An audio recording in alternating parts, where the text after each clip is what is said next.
Good Erev Shabbos, everybody. Last year at this time, we were faced with the unbearable idea of being locked away for Pesach. Who's going to sing the songs with us? Who are we going to share that Seder with? Where are the children that's going to ask Manishtana?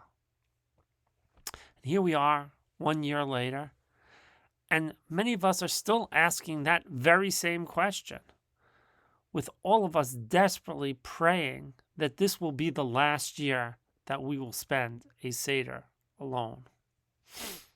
And with this feeling in mind, we could very well relate to the Yesh Tikva's call out to dedicate this particular Shabbos for those people who are struggling with infertility, who won't have any children at their Seder to say Manishtana. And all they ask of us as an organization for this Shabbos is for us to show the emotional support and try to capture the feelings of somebody who is struggling with this experience. In this week's Parsha, the Shemi Shmuel, Rav Shmuel Bronstein, he was the second Sakachover Rebbe, quotes his father on the pasuk Sheishish Yamim Taseh Melacha Uvayom Hashvi Yeh Lachem Kodesh Shabbos Shabboson LaHashem Kol Sebo Melacha Yumas, that for 6 days we should work, but on the 7th day you should rest. So he quotes his father saying, how do we view Shabbos? What's the way we view Shabbos? Do we view Shabbos as a time of just resting from the 6 days a week that we worked? Or is there more to Shabbos? Is Shabbos also the ability to recharge for the future? That if we didn't have Shabbos, then we wouldn't be able to take on all the challenges that the next week will bring us. And so therefore he says we really need Shabbos to be both things. We really need Shabbos to be that which allows us to just relax, to decompress, but it also allows us to recharge and to be able to tackle anything that comes our way.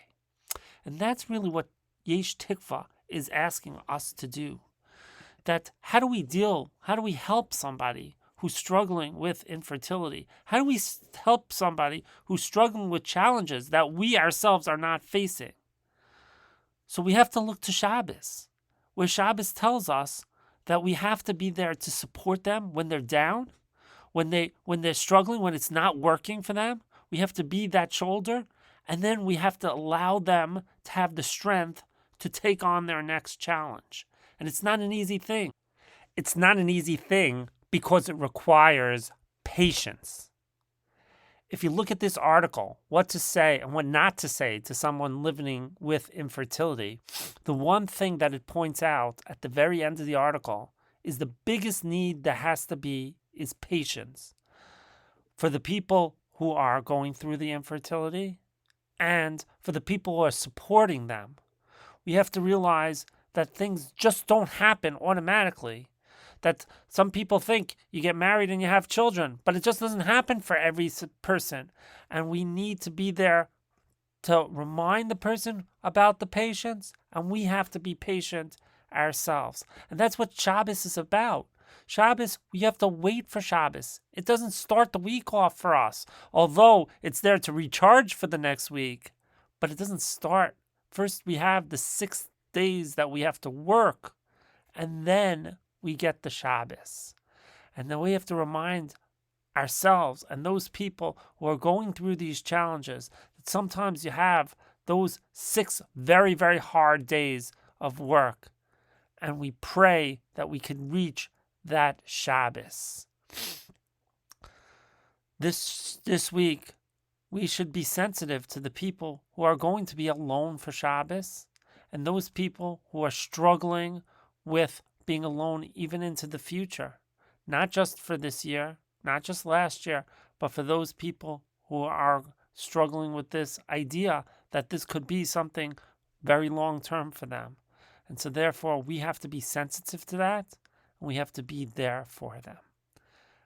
On that, I wish you a great Shabbos.